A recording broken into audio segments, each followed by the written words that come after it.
I don't think hell exists. I happen to believe in life after death, but I don't think it's got a thing to do with reward and punishment. Religion is always in the control business.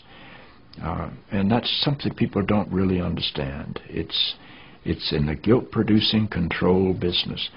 And if you have heaven as a place where you're rewarded for your goodness and hell as a place where you're punished for your evil, then you sort of have control of the population. And so they create this fiery place, which has quite literally scared the hell out of a lot of people throughout Christian history. Mm-hmm. And it's part of a control tactic. But wait a minute, you're saying that hell, the idea of a place under the earth or somewhere where you're tormented for an eternity, is actually an invention of the church? I think the church fired its furnaces hotter than anybody else. But I think there's a sense in most religious life of reward and punishment in some form. The church doesn't like for people to grow up, because you can't control grown-ups. That's why we talk about being born again. When you're born again, you're still a child.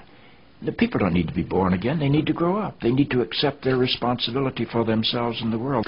What do you make of the theology, which is quite prominent these days in America, which is that there is one guaranteed way not to go to hell, and that is to accept Jesus as your personal Savior? Yeah, I grew up in that tradition. Every church I know claims that we are the true church, and they have some ultimate authority. We have the infallible Pope, we have the inerrant Bible. The idea that the truth of God can be bound in any human system, by any human creed, by any human book, is almost beyond imagination for me. I mean, God is not a Christian. God is not a Jew or a Muslim or a Hindu or a Buddhist. All of those are human systems which human beings have created to try to help us walk into the mystery of God. I honor my tradition. I walk through my tradition. But I don't believe my tradition defines God. I think it only points me to God. You and I are emerging people, not fallen people. Our problem is not that we are born in sin.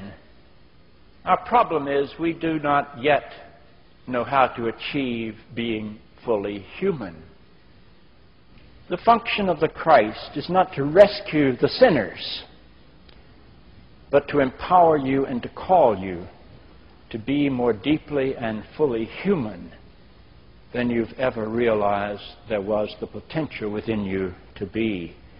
Maybe salvation needs to be conveyed in terms of enhancing your humanity rather than rescuing you from it. Life is a startling and wondrous experience.